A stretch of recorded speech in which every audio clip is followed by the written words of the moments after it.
umukobwa witwa Emeline na bagenzi be bagera muri 7 uyu munsi RIB yabataye muri yombi bakoze iki se? Kubera kwambara ubusa bakifata amashusho bambaye ubusa ko bavuga ngo Kwizera Emeline bambaye ubwabo n'itsinda ry'abantu 8 bari bakoraniye mu itsinda rya WhatsApp ryitwa Rich Gang bakurikiranwe n'urwego rw'ubugenzacyaha RIB aho 7 muri bo bafunzwe nyuma y'uko bagize uruhare mu gufata no gusakaza amashusho abagaragaza bakora imibonano mpuzabitsina.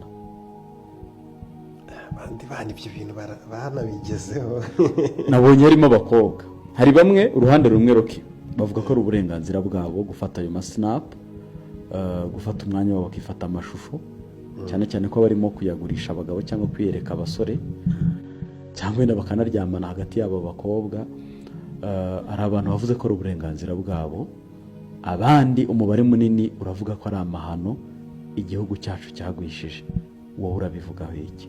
Ni kuvuga ngo rero manjye nagiye nsobanukirwa ubushobozi bwanjye n'ubw'abantu muri rusange ku buryo nsigaye nanga kumera nk'uko kuntu mbaje ngo nibikibona bikwiye nibikibona bidakwiriye, nyine mba numva hari ukuntu uvuga ibintu ukamera kuko nkaho uri gucite kuri umuntu ufite ijambo rya danje ariko mu by'ukuri wenda ukuntu ngiye mbibona ariko bitavuze ngo hari n'abandi batabibona uko.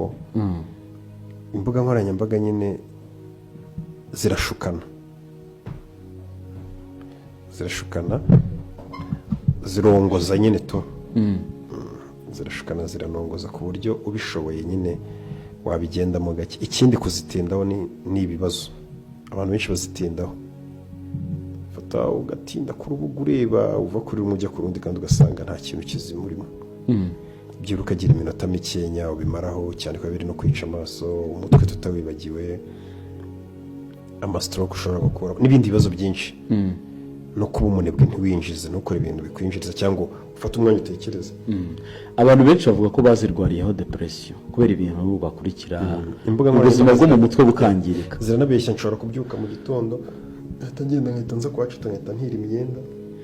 Seroke n'ubwa mbere wabubeshya ngahita ntira imyenda. Umuntu wabashije kubeshya ubukwe bigakunda ngahita ntira imyenda kwacita noneho namara gutira imyenda ngahita njya ku mbuga ngahita nifotoza amafoto yatanje ndahantu hahenze cyangwa amazu kwezi ntusanye udufaranga two kuzasohokera ahantu hasa neza.